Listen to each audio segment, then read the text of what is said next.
No time like today. So if you will live stream this on any platforms that you have a decent following on, Twitter in particular, be helpful.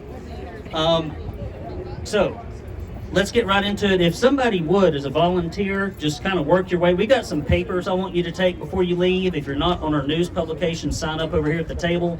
If you're going to go visit with your legislators after this, which you should, we've got some documents that you can take that talk about the 4 pillars that we're looking for to stop illegal immigration in Tennessee. But here's what we're asking for. It's very simple, guys. Number 1, stop the taxpayer funding of illegal alien education. It costs $577 million a year. We cannot simultaneously say we need more funding for school and then throw it away on folks that aren't Tennessee taxpayers. Stop paying any welfare, housing, or entitlements. We're not going to pay any welfare, housing, or entitlements for illegal aliens. Last time I checked, there's not another country sending me any money. Penalize companies for mass transport illegals to Tennessee, and compulsory e-verify for all Tennessee employment. Those are the 4 things. If we do that, we will demagnetize our state. We won't have to worry about what the feds do every 4 years. We can take care of it today. So today we're not here to talk about the GOP's record on COVID, where they locked us down and told us that the mask works and the vaccine stopped transmission and that the kids wouldn't suffer any. We're not here to talk about billions in corporate welfare and hurting small businesses. We're not here to talk about having less transparency in government or targeting and censoring conservative organizations or our over-budget, underperforming government indoctrination camps that they call schools. That's not what we're here to talk about today, and I won't talk about it at all. But we are here to talk about illegal immigration. So let me tell you what has happened. Here's the history. December of 2019, Bill Lee approves a secret illegal alien magnet center in Tennessee. April 2021, the Tennessee Conservative News breaks the story on the covert center where kids were both molested and lost. Yeah. Molested and lost. You only know about 6 or 7 of them. There's no telling how many actually happened. And the state media completely blacked out about this. How many of you seen any of the fake news media actually talking about the illegal immigration crisis in Tennessee? Have you seen that? No, it's all good for us, right? It's just a humanitarian mission. There could be no negative consequences for it. They're all corporately funded, just like the GOP leadership is. Listen, we had countless reports of mass transportations by illegals by bus and air. In June of 2021, the GOP Joint Study on Refugee Issues convenes and does nothing. They did nothing. In August of 2022, floods of illegal aliens pushed through the severe health department for 4 days while other people waited.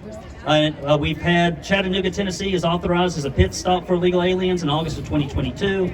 Illegal aliens discovered in Franklin who allegedly drugged and raped 12 young boys. Guys, are y'all breaking stuff over here? That's just like the left. Destroy instead of create. Get the heck out of here. Get the heck out of here. Go on. Show up uninvited, break stuff. Great work, guys. At least you're representing well. All right, mostly adult male illegal aliens found being mass transported into Charleston. Twice deported illegal alien charged with 2 murders in Nashville. 600 illegal aliens said Middle Tennessee was their destination in just 1 week of processing. We got 52 weeks in a year, people. That's 30-something thousand a year, maybe 40, maybe 50, who knows? Tyson Foods just said that they're going to fire Tennesseans and hire illegal aliens. And we wonder why the corporations want rampant illegal aliens all over Tennessee, and it's because they see them as a customer and they see them as cheap labor. And the government schools see it as $12,000 per student per year for their budgets. It's the government job factories and the corporations that are making this continue to go on. So here's what the GOP has done about it. Are you ready? And then I'm going to bring up Janice Bowling. Number 1, in December, a bill to allow local police and sheriff to enforce immigration law, killed by Republicans. Bill stopping the taxpayer funding of illegal alien education, killed by Republicans. See, when the Democrats cheer, you know the rhinos are in charge. Bill for relocation of illegal aliens to blue states, killed by Republicans. E-Verify bill to cut off job magnets, killed by Republicans. Here's one y'all can cheer for up there. Bill letting illegal aliens have professional licenses. Where's the applause, dang it? That's the good one. That's the good one. That's what they all signed into law. Bill requiring immigration status check for voting, killed by Republicans.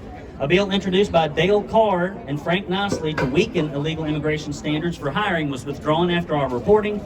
Legislation to allow illegal aliens to become police officers by William Lambert. was again withdrawn by our reporting. And here are the pending ones. This is all we got left, guys, but they can pass these laws whenever they want to. If they can call a special session to give woke Ford Motor Company $2 billion for its failing electrical Green New Deal division, they can certainly stop illegal immigration with a special session. So we've got these laws to put illegal aliens behind bars for life for violent crime. That's working its way through. Increasing fines for mass transporting illegals from 1K to 5K. I think we should put them out of business personally. And then a law preventing illegal aliens from being housed on state property. That's pending as well. So we're hoping something happens there. So guys, here's what I'm going to say, that I'm going to ask Janice Bowling, who I've known for almost 20 years, to come up here. She is the Iron Lady of the Tennessee Senate. She is the Iron Lady of the Tennessee Senate. If the men in the Tennessee Senate had half the you-know-what that Janice Bowling has, we would actually fix some stuff. I'm thinking about maybe having her teach a class on how to be a political man in the GOP in Tennessee. It would be fantastic, because we ain't got much manhood up at the top there. We don't have a GOP, we have a COP. We have a corporately owned party in Tennessee. But what's the reason for this? There's a big one. Did any of y'all read our Follow the Money report? Yes. 90% of contributions to GOP leadership comes from outside the district and from special interest. And when the well-organized corporate interests come up against the GOP primary voters, the GOP consistently picks the corporate interests and the lobbyists and the bureaucrats, and we've got to see that end. I'd like to welcome somebody who worked with me real hard when I started up the Tennessee Conservative, as we tried to get medical freedom sessions to peel back what the GOP had done to us. She was the very first freaking person to start making a ton of noise, and people followed her example, and I think we'd do a lot better if people would follow her example. Senator Janice Bowling.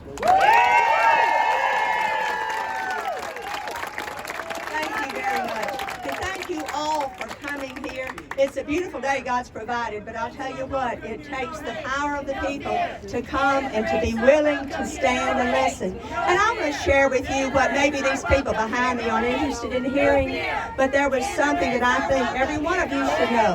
Right now, we are a people of order. We have the Constitution, we the people, in order to form a more perfect union, declare these truths to be self-evident, that we are endowed by our God with certain inalienable rights. That is still the preamble of our Constitution, and my bill for nullification. But why is that so important? That's important because that was the foundation of legal immigrants who had come to America, who were forming a government, and they knew without walls, without boundaries, if you will, without those constitutional boundaries, so that we the people keep our rights, and it's the government that gets the rights from us. So we believe in that power of the people. We believe that the people are the ones who have formed this country. And you know, we have state boundaries, we have our U.S. boundaries, and without boundaries, you are not a nation, you are not a people. And we have created ways for people to come into this country legally. And I'll share with you a little personal story. I had not intended to, didn't ask her permission, but I won't call her name. But my legislative assistant came to America from Honduras. She came legally to go to Trevecca. She graduated from Trevecca. She wanted to go on and stay to get her green card and her visa. It's difficult for people to come here legally, but she persevered, and I offered her a job in my office so that she would have a job, she would have the employment. My assistant had died unexpectedly, and I was left during that time that we were trying to fight for our rights. And this young lady is a strong Christian, and that translates internationally. But when we worked together, and then she wanted to stay on to get this, after the 2 years, she was going to have to go back. Her mother told me, Senator Bowling, I love my daughter. That's why I want her to stay in America. And so she's doing it legally. And now she was my roommate for 2 years, so she could afford to pay her tuition. And I didn't expect to have a 25-year-old roommate, but hey, it's good for the soul. And so now She will go on, and she has gotten a job legally, and she will be earning her green card legally, and she will become a citizen of the United States of America. So in the Bible, and we've talked about the Bible here, the Bible talked about tribes and nations. There is no Hebrew word for race. And if you didn't know it, you know it now. God created all of us in His image. This has nothing to do with people, color, anything. This has everything to do with law and order. This has everything to do with coming in legally. There are legal ways to come. And to just disintegrate our southern border and to allow people to be brought in by who knows what, and we're finding all sorts of illegalities and drugs and murderers and prostituting the people and sex trafficking these unaccompanied children, just like we saw in Chattanooga, Tennessee, and we put a stop to it. But right now, people coming together like this and knowing what the facts are, knowing what we stand for and why we stand for them, it's the most critical thing you can do in this time in our nation's history. So I want to give all of you a round of applause and thank you for standing for the truth and for standing for our Constitution and for standing for the rule of law. Thank you. Senator Janice Bowling, we're going to get Mark Pody over here, and then Bryan Richey, will you come? I was going to try to get you, but I couldn't find you. Bryan Richey, you're next. Mark Pody came out of committee to be here, so we're going to let him go. Mark Pody. Hey, what a day to be alive! Listen, Janice Bowling, I'm going to tell you what. She's got a backbone. She doesn't back up. She doesn't back down. She is stalwart in protecting the state of Tennessee. Give her another hand. She is absolutely awesome. I'm so proud to serve with her. And let me tell you something else. If the federal government isn't doing what they're supposed to be doing, or they're overstepping their bounds, she is leading. She is tip of the spear, especially the nullification. She's even made several people that have said no to this. In committee this year, we said we're going to have a study, and they said we'd vote yes right now. And she said, I got 2 more yeses. She only needed 5 on the committee. So in May, we're actually going to be doing this on the nullification. But let me tell you something. Yes. Whereas our state and nation suffer from violence committed by citizens on our citizens, whereas our state and nation suffer from violence committed on our citizens by non-citizens. Whereas acts of the violent crimes in our schools are unacceptable, whereas human trafficking is unacceptable, and the violent evil in our state, enslaving the lives and violating the core values of our Creator, endowed the rights to life, liberty, and pursuit of happiness. Whereas drug addiction, overwhelming their families, our government finances, our workforce productivity, as well as our health care and law enforcement. Patriots, what I'm reading here is an HJR. And words matter. And this is going to go on, and it's going to say, whereas over the decades, our leaders have called people to seek our Creator's favor by issuing proclamations like the one from John Adams on April 15th, 1977. At that point, he called our nation to prayer and fasting. You know, I hear people talk about what our founding fathers did and didn't do. This was the President of the United States that was among our founding fathers that said prayer and fasting. And he called the nation to that. Here in Tennessee, it's already passed the House. It's going to be on the Senate floor. It's going on to say, be it further resolved that we recognize God as our Creator and the King of all glory, as both the authority, and whereas be it further resolved that we ask the Holy Spirit to fill our halls, government, classrooms, and places of business and churches in our homes in peace, that we're calling on those that are physically able and spiritually inclined to join us for a 30-day season of prayer and fasting for the month of July of this year. We're not going to solve our nation's or our state's issue by more laws. That's right. We're going to solve it by a spiritual revival. by us standing up. Blessings on you all, and God bless America! Okay, guys, we're going to bring Bryan Richey up. Thank you, Senator Mark Pody, for being a conservative through and through, even when it hurts. Now listen, Bryan Richey has taken up the mantle of Bruce Griffey. Bruce Griffey was the only person in the Tennessee House early on when I started the Tennessee Conservative that actually brought this to the attention of leadership and tried to get something done. You know what it got him? Stripped from his committees by Cameron Sexton. That's right. That's how much leadership Cameron Sexton and Randy McNally and Bill Lee hate anyone that's going to talk about illegal immigration and their record on it, that they will strip them of their committee if they make too much noise about it. And here's somebody who's got a pair of brass you-know-whats, and I'm glad he's here, Bryan Richey. Hello, everybody. Thanks for coming out. The sun is shining. It's a nice day here in Nashville. It's not as pretty as Blount County, unfortunately, but it'll do.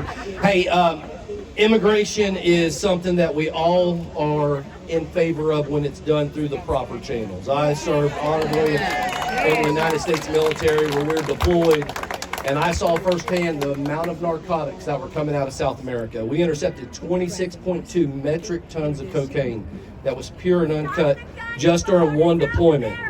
And those impacts in our communities is significant, and it's caused lives all the way across America and right here in Tennessee.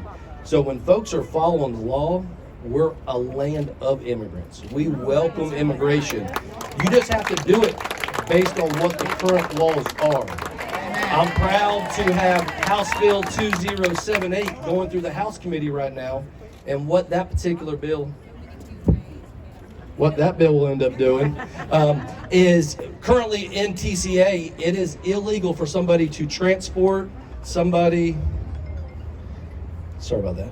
It is illegal for somebody to transport an illegal immigrant into the state of Tennessee for financial gain. But currently, under that TCA law, it has an immunity for our biggest perpetrators that are doing this. Our common carriers, so you think of United Airlines, Amtrak, you think of Delta, you think of Greyhound, all of these common carriers have immunity at the current time. My bill, HB 2078, will eliminate that immunity and put them on the same playing field as us. There's also another part inside of that current code that provides exemption for folks that are doing it under the guise of for religious purposes. In my opinion, if you're breaking the law, I don't care what purpose you're doing it for, you've got to come into this country legally and follow our laws. Why would the first act of you coming into our country be illegal? So it'll remove that component, and then it also increases the fine from $1,000 to $5,000 per individual that they're transporting. So super excited about that. Contact your House members, encourage them to sign on to this, get with them up there in the Senate. Senator Hensley is running that bill up in the Senate for us, and make sure you get up there. It's going to be taken up next week. But this is something that we all feel near and dear to our heart, and it's something that we need to be aware of. And as long as we're following the laws, and as long as we're doing it legally, then we'll embrace it with open arms. But I can't stand a lawbreaker, and we need to make sure that we're first step of becoming a United States citizen, first step of coming into the state of Tennessee is legal and it's lawful. I was asked by one of the colleagues on the committee, well, what advice would I end up giving to these common carriers that might have a federal contract with, say, Governor Abbott for transporting these illegals across the country when it comes to coming through Tennessee? And I said, my recommendation and advice to those common carriers would be go around Tennessee. Thank you. Appreciate you very much. Bryan Richey. We got Jody Barrett's coming up. All these people are in and out of committee, so we're going to get them quickly. Jody is another one who's willing to stand up on this. We've got a conservative core, but they are in the minority in the GOP. We don't have many conservatives. We got a lot of Republicans. We got a lot of country club Republicans, but we've got very few conservatives. But we're going to invite one up here, Mr. Jody Barrett. Thank you, Brandon. Good afternoon. It's good to be with you all. I'm Representative Jody Barrett from Dixon County, represent Dixon, Hickman, and Lewis here in Tennessee, home of a lot of patriots. Glad to say that Lewis County had the highest percentage of Trump voters in any county in the state of Tennessee. Those are the folks I'm proud to represent. So I'm here today just to share a couple of things with you. First of all, a couple of things that I've worked on in my experience just from this week. Earlier this week, I presented a House joint resolution on the House floor to support the governor's efforts to send National Guard troops to the border to Texas. And during that presentation, I had to listen to a member of the other party who spent 5 minutes telling me how everything that we were doing with that resolution was xenophobic and inhumane and unjust and racist and all of the names that we get called for wanting to stand up and enforce the laws that are on the books in this country.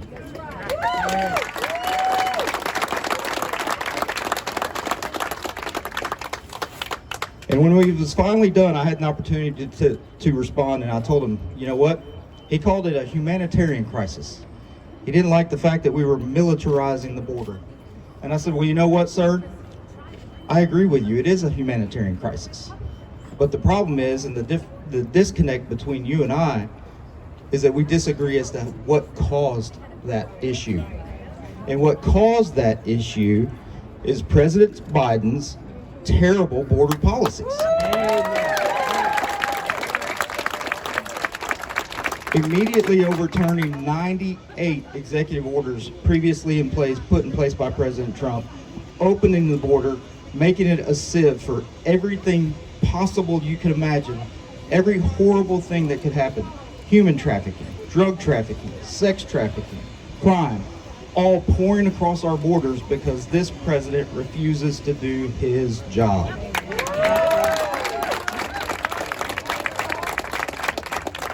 So I reached out, I shared the district with Congressman Mark Green, as you all know who he is and his role that he's been fighting hard for us in DC against this Mayorkas Biden crime syndicate.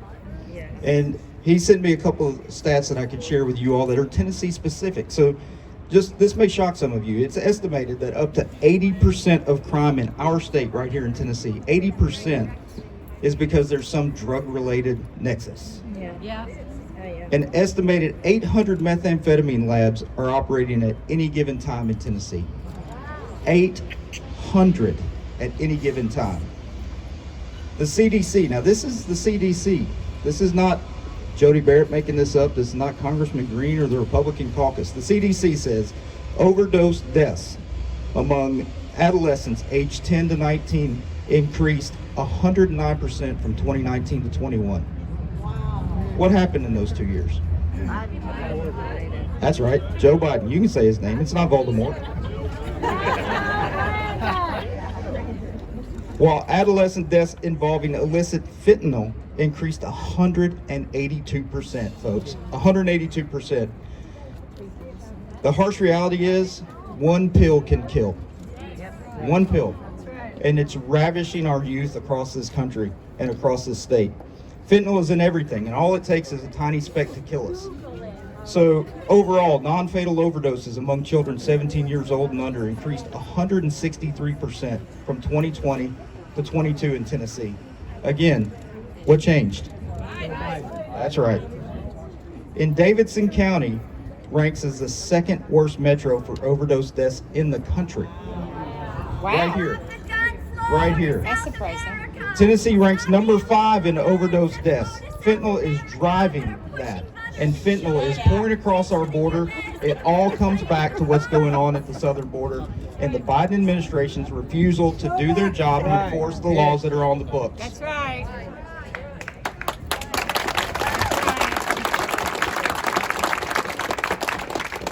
So, a couple more border stats for you real quick. I'm going to make it real quick. Migrant encounters at the southwest border, 7,254,000. There's the first mistake. They're not migrants, they're illegal aliens. Nationwide, 8.8 million encounters. Known gotaways, 1.8 million. Folks, these numbers are off the charts. Can't let them get away with it. That's more people, more encounters than we have population here in Tennessee. That's right. We have a border. Think about that. The entire state of Tennessee has just poured across our borders. That's right. And they walked right in. Yeah. not only have they walked right in, they've been welcomed with open arms, given everything that they've asked for, phones, all the stuff that you've all heard. But here in Tennessee, we're going to do what we can. We're sending troops to the border. We're supporting Texas. We're passing laws left and right here in Tennessee because the Republican supermajority is going to continue to fight to protect you each and every day. And thanks to you, people like Brandon that are fighting the fight and getting the word out. Thank you all for being here today. Thank you, Jody Barrett. We have any other lawmakers that need to get back because of committee meetings? Raise your hand, make noise. If not, we're going to move on until a few that Gino, I think, is in side committee meetings. All right, let's look here. Let's see what we got on the list, guys. Thank you all so much. If you will, if you've got a Twitter app and you're not live streaming, if you would retweet the live stream of this on X, etc., that would be helpful. All right, here we go. We got Chris Spencer. We're just going to keep in the vein of folks that are in politics or wanting to get to it. Now, let me introduce Chris. I've known Chris for quite a few months, and I've talked to him about his candidacy for Robin. Good to see his candidacy. He's running against one of the most liberal rhinos in the state of Tennessee. We actually even gave him the Rhino of the Year award, Farrell Hale. He wants you to have no medical freedom at all. He fought us tooth and nail the whole way, and he's got tons of bad votes on illegal immigration. And we got somebody here who's the polar opposite of him. So write this guy a check, go knock on his door, whatever you got to do, because we need to get Hale the hell out of there. Here you go. Well, thank you, Brandon. What a beautiful day God has given us here today in Tennessee, and I thank all of you for attending. And Brandon, thank you so much for the work that you and the Tennessee Conservative is doing. And please go to his website and help donate, because he is our voice for conservative news here in Tennessee. And him and his team are doing an amazing job. They're doing an amazing job. So thank you, Brandon. I want to thank the courage of our legislators, Janice and Jody and Mark. Yeah, give them a hand, because it wasn't easy to come out here. And I know Bryan, Richey too. They took courage to come out here to speak to you about illegal immigration. Now let me tell you, I have been meeting with voters in District 18 for since October, and I've talked to thousands and thousands of folks in that time. And the number one issue that everybody I talk to is illegal immigration. It's not even a close second. Just like Brandon's been saying, primary voters care the most about illegal immigration. Now, you got to ask your question, why are we not doing more about illegal immigration? And I think there's two reasons why. The one is what Brandon's been talking about for months, is the special interests. Because special interests, the fact is, we have to change our laws here with special interests. If we do not, then we're going to continue to not have good conservative candidates run, because money is a big issue for them. We should at least be even. Right now, PACs can give $28,800 to a candidate, but an individual can only max out at $1,800. This has to stop. It has to become even, at least. It has to stop. That's right. The second thing is that we have to close our primaries. We have got to close our primaries. And let me tell you, when we do not close our primaries, you know what happens? It keeps conservatives, such as myself, from either running or getting elected, because the establishment can get Democrats to switch and vote for them because they don't want to vote for me because I'm conservative. So that's the second thing we must do, is we must close our primaries. Who wants Democrats to vote for Republicans in our? I don't want that. So please put pressure on your legislators that we want to close our primaries. Okay, and so Brandon did mention I'm running for District 18, but don't get held up on that. I will vote for every single one of you. I will be a senator for Tennessee, and not just District 18. And Senator Hale, he does have a bad record. He might be a nice man, and we are not questioning that, but we are questioning his record. And I will only concentrate on the illegal immigration, because his record expands a lot further than that. But he has voted in 2015. Yes. In 2015, Senator Hale voted to give illegal aliens in-state tuition, okay? And the funny thing about that is, last breakfast meeting for the Sumner County Republican breakfast, he literally blamed Donald Trump for that vote. He blamed Donald Trump because he said that Donald Trump was going to legalize or make all the illegals citizens, which was not the case. He also co-sponsored a bill in 2022 to allow commercial and business license for illegal aliens. We are not demagnetizing the state of Tennessee, and we need to have people that will run and get elected, that will do the 4 pillars that Brandon has said. And I dedicate myself to that. I will 100% dedicate to the 4 pillars that Brandon talked about. So let me just end with this. You all have influence. You all know people in Hendersonville, Gallatin, White House, Hartsville, Westmoreland. You all know people there. Please reach out to them. Tell them my website, ChrisSpencerForSenate.com, and tell them to support me. And I thank you so much for all this time. Thank you, Brandon, once again. Okay. So I am a big fan of, I love working with conservative grassroots organizational leaders, and I never get personal about policy, because there'll be something we can all be mad about at each other next week. Because, you know, if you draw a Venn diagram, everybody doesn't agree on everything. But one organization that has done a good job of helping me fight corporate welfare, go for transparency in government, who every time there's some shenanigans where GOP leadership is trying to hide what they're trying to do through dirty caption bills, AFP has given me the scoop. Here's this crap they're trying to run, and we run it, we call attention, sometimes it gets killed. And so I'd like to invite Pamela Furr. You may know her from 99.7, but also AFP. Miss Pamela, come on up.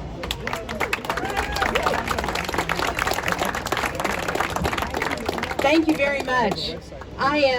Before I get started talking about my experience at the southern border, I just want to say thank you to our state troopers who are back there keeping an eye on things. Love you guys. I always feel a little safer when I see the hat and the badge. I don't know about you. And the reason why I bring that up, I had the opportunity to go to the southern border last summer. Americans for Prosperity Foundation and the Libre Initiative invited quite a few Tennesseans to go down there and get eyes on to see exactly what was happening. Several lawmakers here had the opportunity to go. So I went down there and I got to see the nightmare that our Border Patrol agents down there live with every day. I got to see firsthand the nightmare that organizations like Catholic Charities live with every day on the border. They're overwhelmed, they're overworked, they're certainly underpaid, and it's not letting up. It keeps growing. The problem of illegal immigration keeps growing and growing and growing. Why? Because Joe Biden will not do his job, right? Did you know, and I'm gonna round here, I round things, I round numbers. Did you know that there are 19,000, rounding, Border Patrol agents that are keeping our borders safe? Not just the southern border, I'm talking about the entire border of the United States of America. 19,000 Border Patrol agents. Let's put that into perspective. New York City has more than 55,000 New York City police officers, just for New York City. So how in the world are we expected to keep our borders safe and secure if we only have 19,000 Border Patrol agents? You've got more illegals coming in than the Border Patrol agents can keep up with. Not only that, I know states are sending National Guardsmen down there to help with the situation, but 100 troops here and there is not going to fix the problem. It'll help, they're appreciative of it, But the problem is we need to secure our borders, and it has not been happening. Yes, there is a humanitarian crisis happening at the border. I saw it myself. I visited Catholic charities where mothers and children come through and they get a hot meal and a hot shower, and they can sleep at night under a roof where it's hopefully safe. But they're so overwhelmed with the amount of people that come through, it's turned into a disgusting place to be. I saw it with my own eyes. Who caused that problem? Joe Biden caused that problem. Barack Obama. Joe Biden, right at this moment, caused that problem. So how does that translate to the borders of Tennessee? Well, those illegals that are coming through, and by the way, I saw the wall. I saw the George W. Bush wall when he was governor, and then I saw the current governor's wall, and then I saw Donald Trump's wall, which was huge. And there were pockets of space where there was no wall, like football field sizes, right, where there was no wall. That's where these illegals are getting through. They come through at night when they think no one's watching. People are watching, there's just so many, there's not a whole lot you can do. Build a wall, that'll stop it, or at least slow it down, at least slow it down. At any rate, I don't know what I kind of rambled on that one. Here is what I want to say to you. How does that translate to Tennessee? Those who are getting in illegally have not now caused Tennessee to be a border state. We're at Texas, we're in Arizona, we're at California as far as the border is concerned. And we cannot keep up with the crime that's happening, the child trafficking that's happening, the drug problem that's happening. We can't keep up with it either. They have caused major problems around the country, and they're causing problems here. Did you know in Nashville, in Chattanooga, in Knoxville, in Memphis, if police detain someone who could possibly be an illegal, they're not allowed to arrest them for being illegal. They can't do that. Their hands are tied because their bosses are saying, sorry, we're not going to give that information to ICE agents. So that's why I want to praise, let me find my notes here, hold on, Rusty Grills, who, by the way, was at the border with us, Representative Rusty Grills. He is trying to get a board passed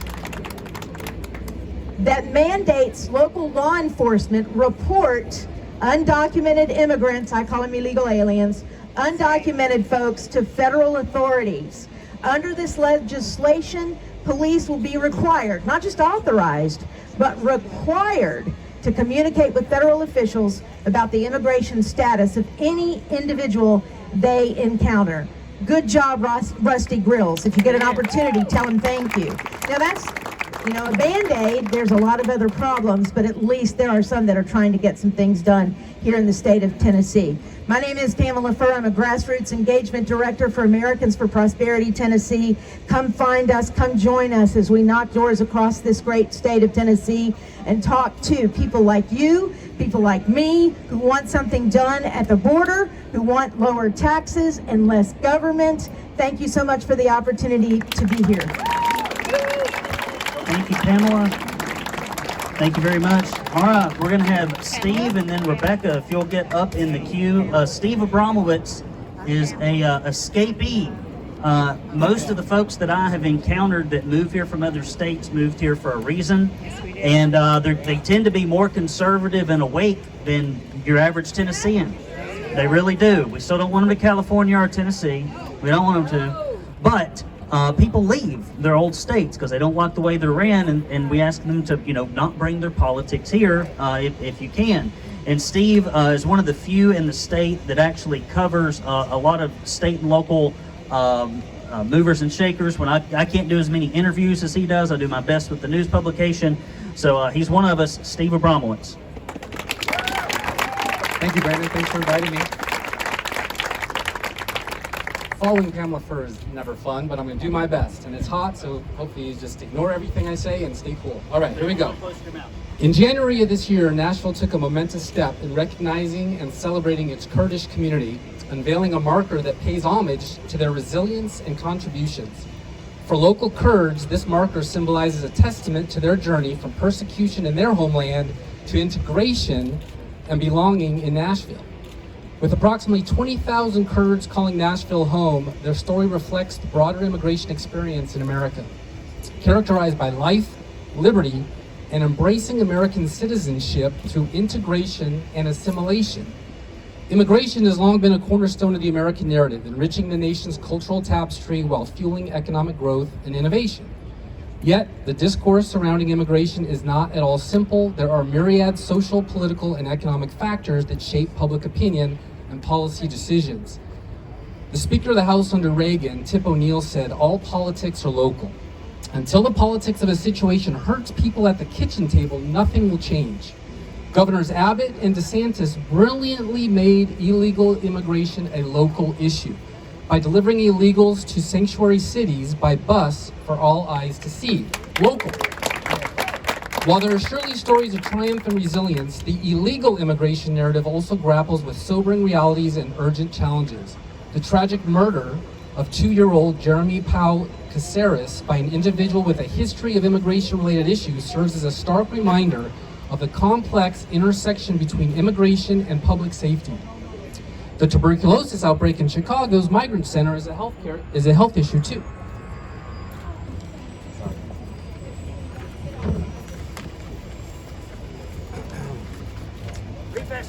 While vast majorities of immigrants contribute positively to their communities, incidents like these underscore the need for comprehensive immigration reform and screening that balances security with compassion and law and health. A controlled, methodical process, not open, chaotic borders. Latin American countries have actually witnessed a decline in murder rates in recent years, a trend attributed to the migration of criminal elements to the United States. This trend raises critical questions about border security, asylum policies, and the United States' role in addressing the root causes of migration in the region. The Biden administration's parole policy has led to a surge in arrivals from Cuba, Haiti, Nicaragua, and Venezuela. And while the humanitarianism should always be the core of immigration policy, there is clearly a need for a state response. Some states and cities have taken proactive measures to support undocumented immigrants. I call them magnets. California, for example, has expanded access to health care and housing for undocumented individuals regardless of their immigration status. Debates rage about taxpayer resources and the fairness of providing benefits to undocumented immigrants. Meanwhile, the corporate sector is grappling with its own immigration-related challenges, particularly in light of labor shortages exacerbated by the COVID-19 pandemic. Companies like China-owned Tyson Foods, you can look it up, over 400 partners of Tent Foundation have adjusted their recruitment strategies to attract and retain workers, including asylum seekers and refugees. Chattanooga Volkswagen just voted to unionize. You can guess what's coming next. But let's zero in on what's really being affected here and what this might very well be about. In the end, the census. The last day to submit your response is April 12th, 2024.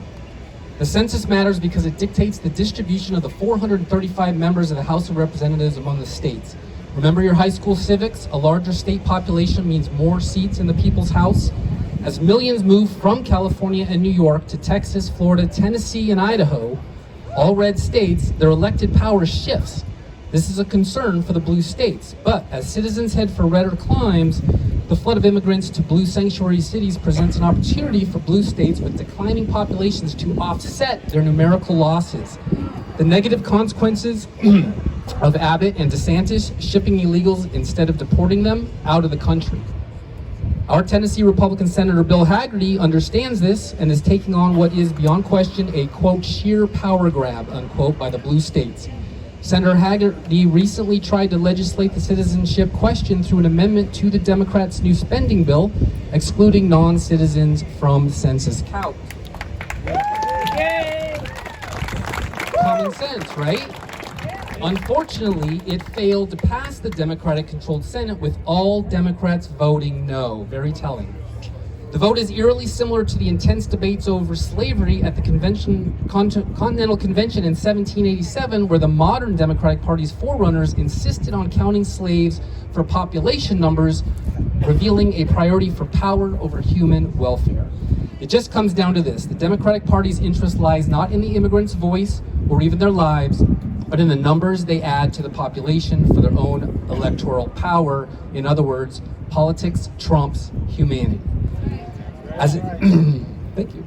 As a nation built by immigrants, America has a moral imperative to uphold. Our legacy is that of a beacon of hope and opportunity for people around the world. By embracing compassion, empathy, and pragmatism, we can work together a more just, harmonious, and inclusive legal immigration system that reflects our Tennessee values and inspirations as a diverse and resilient society like the legal Kurds of Nashville and not like Venezuelan Tren de Agua prison gang. If the shining city on the hill can radiate outward from Tennessee, inviting legal immigration, we can positively affect all of America instead of being brought low by DC and the courts. Tell your legislators to vote yes, HB 2078, 2432, 2124, and 1247, and their state Senate companions. Thank you for listening and coming out today. You're all patriots. God bless Tennessee and continue blessing America. Thank you, Steve Abramowitz. All right, guys. I'm excited to get Rebecca Day up here because she represents some ladies that I do dearly love, Moms for Liberty, if you're out there. Thank you. Now listen, I got an email from Ms. Steenman says we're gonna move our legislative day to help you. That's like one of the nicest things anybody's done since I've been running this Tennessee Conservative. And I did need some help. I needed as many people as I can get here because we're crying out in the wilderness here. And so I appreciate you ladies. Y'all were right beside me during COVID to try to get our kids back to normalcy. And here you are again doing the work that the GOP leadership should be doing if they, again, had as much manliness as Moms for Liberty has on these issues. It's terrible. It's terrible when a bunch of moms come up here and like the GOP is like way down here and the moms are up here. I thought they were supposed to lead, right? So I'd like to invite somebody from my hometown, the Hamilton County chapter of Moms for Liberty, Ms. Rebecca Day. It's very encouraging to me to see so many people here today, wanting to protect Tennessee borders. And I want to start out by letting everyone know that Moms for Liberty Tennessee supports legal immigration and improving laws for expedited legal immigration pathways. We believe citizenship should be filled with those who enter legally and put America first. As we all know, and I've heard almost every speaker talk about Chattanooga. I was born and raised in Chattanooga, and I'm the chapter chair of Hamilton County Moms for Liberty. We love the Williamson chapter. They organized the legislative day on the Hill today. It was awesome. We appreciate all the legislators that came and spoke. But we all know Biden's open border policy has led to easy entry for criminal cartels, bringing drugs and hiding behind trafficked women and children. These unaccompanied children often suffer from abuse, and I believe that we all care about these children, the left, the right, the middle, everybody cares about these children. And so today I'm just going to quickly run through a timeline of events that happened back in 2021 that Brandon mentioned earlier in our county that clearly shows how families and children in our county specifically, but it could be in other counties in Tennessee, have been directly affected. On April the 11th, 2021, Hamilton County Schools District Homeless Liaison sent an email to admins and principals instructing them to, quote, immediately register migrant children, end quotes. And in this email, it said you must register them without proof of residency, a birth certificate, immunization records, or proof of guardianship, as they are covered under the McKinney-Vento Homeless Act. And remember that term. While tax-paying citizens must provide legal documents to enroll our children, illegal immigrants are getting a free pass, but at what cost? One recent example is from Chicago just this week, where they're currently dealing with a measles outbreak that has made its way into their public schools via a migrant shelter. So at the same time that this email went out from the school system, there was a group called the Baptiste Group. They're a contractor out of Atlanta, and they were housing unaccompanied children at the former Tennessee Temple dorm in Chattanooga. The group had a contract with the federal government, and it stated that they were holding children until they were reunited with a sponsor or appeared at an immigration hearing. And we all know that migration is a big business funded by the Biden administration, but that's really funded by us, the American taxpayer. Our mayor at the time said that he was embarrassed at the lack of information shared with his office about the children, and he admitted that he learned about the children from our local news media. Additionally, Congressman Fleischman confirmed the federal government was not being forthcoming with information. As Brandon said, Tennessee Conservative, reported on a busload of adult and children illegal immigrants seen disembarking at Chattanooga's airport. And in response, our state representatives, thankfully, they released a joint statement asking Biden to fulfill his duty as commander-in-chief and secure our borders. And remember, this was back in 2021, so, this has been going on for 3 years now. Also, Jen Psaki was the press secretary at the time, and when she was asked about the children being flown into Chattanooga, she made the false claim that they were only traveling through Tennessee. She went on to say that Chattanooga is the right place geographically because it has a lot of states around it, so it's a place where flights have gone through as children are moving on to other destinations. But they weren't, they were in Chattanooga. Then our DA's office, as Brandon mentioned, joined in an investigation into the Baptiste group because they had a sheltered minor there who reported that he witnessed staff kissing a migrant child, and there were also reports of a child going missing from the facility. At this point, Haggerty, Blackburn, and Fleischman sent a letter to the federal government demanding transparency because HHS and the Biden administration were stonewalling the release of information. And it was, they asked about information related to the resettlement of immigrants in Tennessee specifically. So these events from 2021 shed light on the Biden administration's failure to proactively inform our state and local officials about what is happening and how American taxpayer dollars are being used. So what we're urging our elected officials to do is prioritize Tennessee citizens and listen to our voices. And we're also asking you for help. So what we've done in our county is, what you can do in your county is you can submit a FOIA to your school system asking for the number of McKinney-Vento Homeless Act students. And then when you get this information, send it to your legislator because they don't know. If you don't get the information, chances are you won't. Let them know that you're not getting the information. And then also I have to give a plug for Moms for Liberty. If you have a Moms for Liberty in your county, please connect with them. And if you don't, please consider starting one. You can go to momsforliberty.org and start a chapter. You're not alone. Moms for Liberty's purpose is to protect children and parental rights in America by unifying, educating, and empowering parents. And we're doing amazing work around the country. Thank you. All right, guys. You know where I like to be? Home. I like to be damned home. I got two beautiful girls. I got a beautiful wife. I like to work in isolation. Many of you are here. You took off work, used vacation days, burned the gas, paid for the hotel bills. It's because you care. Now listen, we're right here at the end. I'm going to wrap it up. Please go into this please go into Cordell Hall here and try to see if you can get GOP leadership to listen to you. If you go over to this table, watch the glass. Watch the glass. But if you go over to the table, you'll see the little packet of information. If you've yet to get one of these, please do get it. It has the 4 pillars for stopping illegal immigration at the state level in Tennessee.